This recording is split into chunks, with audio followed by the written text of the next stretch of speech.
నేను ఆదివాసీ సంక్షేమ పరిషత్ state vice ప్రెసిడెంట్గా విధులు నిర్వహిస్తున్నాను. ఈరోజు వంజంగి పంచాయతీ మేఘాలకొండ టూరిజం విషయమై వంజంగి పంచాయతీ వ్యాప్తంగా ప్రజలు 14 గ్రామాలకు సంబంధించిన ప్రజలు ఈరోజు కలెక్టర్ కలవడం జరిగింది.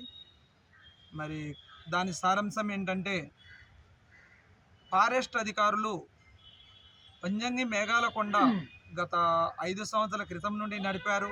ఆ నిధులు ఏమయ్యాయో తెలియదు. ప్రజలు నడుపుకుంటుంటే ఇప్పుడు దాన్ని డెవలప్ చేసిన ప్రజల్ని పక్కన నెట్టి, ఇది ఫారెస్ట్ ల్యాండ్ కాబట్టి ఫారెస్ట్ వాళ్ళే దాన్ని నడపాలి, మీకు ఎటువంటి ఆదేశాలు లేవు, సిబిటి అనే ఒక సిస్టమ్ పెట్టి కమ్యూనిటీ బేస్డ్ ఎకో టూరిజం అనే ఒక మైదాన ప్రాంత చట్టాన్ని తెచ్చి ఇక్కడ రుద్దుతున్నారు. మేము దాన్ని వ్యతిరేకిస్తున్నాము. అలాగే ప్రజల తరపున కూడా మేము దాన్ని ఖండిస్తున్నాం. ముఖ్యంగా చెప్పాల్సింది ఏంటంటే, అల్లూరి జిల్లా ఉమ్మడి ఆంధ్రప్రదేశ్లో ఉన్నప్పుడు సమతా వర్సెస్ స్టేట్ ఆఫ్ ఆంధ్రప్రదేశ్ న్యూఢిల్లీలో జరిగినప్పుడు సుప్రీంకోర్టు గైడ్లైన్స్ ఇచ్చింది. ఆ గైడ్లైన్స్ ప్రకారంగా ఏదైతే అభివృద్ధి కార్యక్రమాలు ఉన్నాయి, ఎక్కడైతే టూరిజం నడపాలన్నా, గనులు తవ్వాలన్నా లేదా అభివృద్ధి పనులు చేయాలన్నా ఖచ్చితంగా గ్రామసభ ఆమోదించాల్సిందే, లేదా సొసైటీకి అప్పచెప్పాలి. ఈవెన్ గవర్నమెంట్ కూడా నాన్ ట్రైబ్ కింద లెక్క కట్టండి అని గౌరవ సుప్రీంకోర్టు తీర్పు చెప్పింది. సమతా జడ్జిమెంట్లో క్లియరెన్స్ ఇచ్చారు. అలాగే సేమ్ టైం జార్ఖండ్లో కూడా సుప్రీంకోర్టు తీర్పు ఇచ్చింది. ఆ తీర్పు కూడా గ్రామస్తుల అనుమతి లేనిదే ఎటువంటి కట్టడాలు కానీ అభివృద్ధి పనులు కానీ చేయరాదని ఉంది. కానీ ఇది షెడ్యూల్ ప్రాంతం.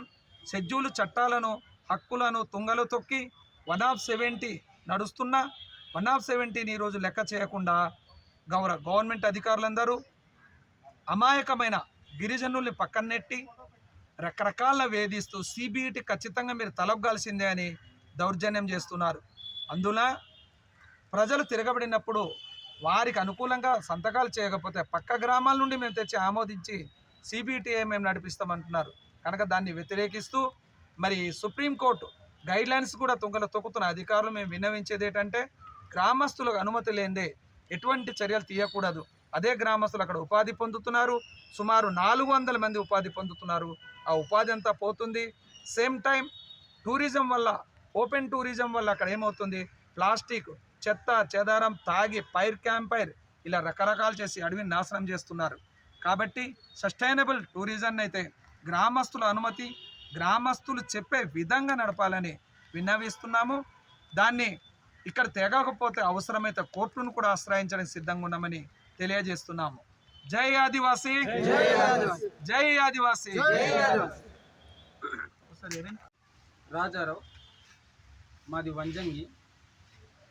వంజంగి మేఘలకొండ టూరిజంగా ఏర్పడటానికి ఇది ఏర్పడింది 4వ సంవత్సరం అనుకుంటాను. ఆ మేఘలకొండకి వెళ్ళటానికి గ్రామస్తులు స్వచ్ఛందంగా గుణపాలు, పారవలు మేము తీసుకొని ఎస్కొత్తూరు నుంచి ఎంతో శ్రమపడి ఆ రోడ్డు వేయటం జరిగింది. అలా కొన్ని సంవత్సరాలు జరిగిన తర్వాత ఫారెస్ట్ డిపార్ట్మెంట్ వాళ్ళు వచ్చి కొంచెం శుద్ధి చేశారు. శుద్ధి చేసిన తర్వాత అనేక మంది రాకపోకలు జరుగుతూ ఉన్నాయి. అయితే మొదట్లో ఐటీడీఏ తీసుకున్నది, రెండోదిగా ఫారెస్ట్ డిపార్ట్మెంట్ తీసుకున్నారు. మీ గ్రామాలు అభివృద్ధి చేస్తాము, మీకు ఉపాధి కల్పిస్తామని చెప్పి అక్కడ వచ్చినటువంటి కొన్ని వేలాది రూపాయలు వాళ్ళు పట్టుకుపోయి ఎక్కడ ఏ అభివృద్ధి జరిగినట్టు లేదు. కాబట్టి గత సంవత్సరము గ్రామస్తులందరూ మేము మాట్లాడి ఒక నిర్ణయంలోకి వచ్చి గత సంవత్సరము మేము నడిపించటం జరిగింది. వచ్చినటువంటి ధనాన్ని ఆయా గ్రామాలకు సీసీ రోడ్డు కానీ, తాగునీటు సదుపాయం కానీ, ప్రమాదాలు జరిగినటువంటి వారికి ఆర్థిక సహాయం చేయటం కానీ జరిగింది. ఇప్పుడు ఫారెస్ట్ డిపార్ట్మెంట్ వారు వచ్చి మేమే నడిపిస్తాము అని వారు అంటున్నారు. అయితే మీరు నడిపిస్తే గ్రామస్తులకి కొంత మీరు హామీ ఇవ్వాలని చెప్పేసి గ్రామస్తులుగా మేమందరం కూడా కలిసి మాట్లాడటం జరిగింది. అది ఏంటి అని చెప్పేసి ఫారెస్ట్ మేడం గారు అన్నప్పుడు, ఇక్కడ పర్యావరణాన్ని కాపాడేది మేమమ్మా, మీరు ఎక్కడో ఉంటారు, అక్కడ అడవి తగలబడిపోయిన ఆ మంటని ఆర్పేది మేము, ఆ కొండని కాచి కాపాడేది మేము అని మేము అన్నప్పుడు ఇక్కడ వచ్చినటువంటి ధనాన్ని మరి పశువులకు నష్టం జరిగినప్పుడు చనిపోయినప్పుడు వారు తిని పారేసినటువంటి బిర్యానీ తిని చనిపోయినప్పుడు ఆ ఎద్దు ఖరీదు మీరు కట్టాలి. ఇక్కడ స్కూల్ జోన్ కాబట్టి పిల్లలు రాకపోకలు అవుతూ ఉంటారు. ఎప్పుడైనా ప్రాణ నష్టం కానీ లేదనేసి అంటే ఏదైనా యాక్సిడెంట్ జరిగితే ఆ నష్టాన్ని కూడా మరి భరించాలి. ఇక్కడ వచ్చినటువంటి ధనాన్ని ఖర్చు పెట్టాలి. లేదా ఇక్కడ చదువుకునేటువంటి వారు అనేక మంది నిరుద్యోగులు ఉన్నారు, వారికి ఉపాధి కల్పించాలి. అది లోను రూపమా లేదనేసి అంటే వ్యాపారం చేసుకుంటానంటే వ్యాపారానికి సపోర్ట్ చేయటమా, ఇలా చేయాలి అనేసి అంటే ఎటువంటి ఏ హామీ ఇవ్వకుండా ఇది ఫారెస్ట్ డిపార్ట్మెంట్ మేము తీసుకుంటాం, మేము నడిపిస్తాము అని చెప్పటం వల్ల చాలా బాధపడతా ఉన్నాం. మేము ఒకటి ఈ వంజంగి పంచాయతీ ప్రజానికం అందరం కూడా 14 గ్రామాలు ఉన్నాయి. మేమందరం కూడా ఒక థాట్లోకి వచ్చి మేము నిర్ణయం తీసుకున్నది ఏంటనేసి అంటే, పూర్వము మా తాత మున్తాతల నుంచి ఈ వంజంగి కొండ అనగా బోలెంగమ్మ తల్లి అనేటువంటి ఈ కొండని ఒక దైవంగా చూస్తారు. చూసి ఆ కొండని చాలా పవిత్రంగా మేము చూస్తాం. ఆ కొండలో మేము ఒక ఇల్లు కట్టుకోవడానికి కలప ఆ కొండకే మేము వెళ్తాం. లేదా ఒక దుంప, ఒక తేగ ఏమి కావాలన్నా కూడా వంజంగి కొండలోకి మేము వెళ్తాం. ఈ కొండని అనేకమైనటువంటి ప్రాంతాల వారు వచ్చి సర్వనాశనం చేస్తూ ఉన్నారు. అది మత్తు పానీయాలు తాగి సీసాలు పడేసేయడం, అది పగిలినటువంటి ఆ సీసాల మీద పశువులు, ఎద్దులు, మేకలు ఇది మట్టడం వల్ల పాదలు పోవటం, ఇలాగా పశు సంపద కూడా సర్వనాశనం అవుతూ ఉంది.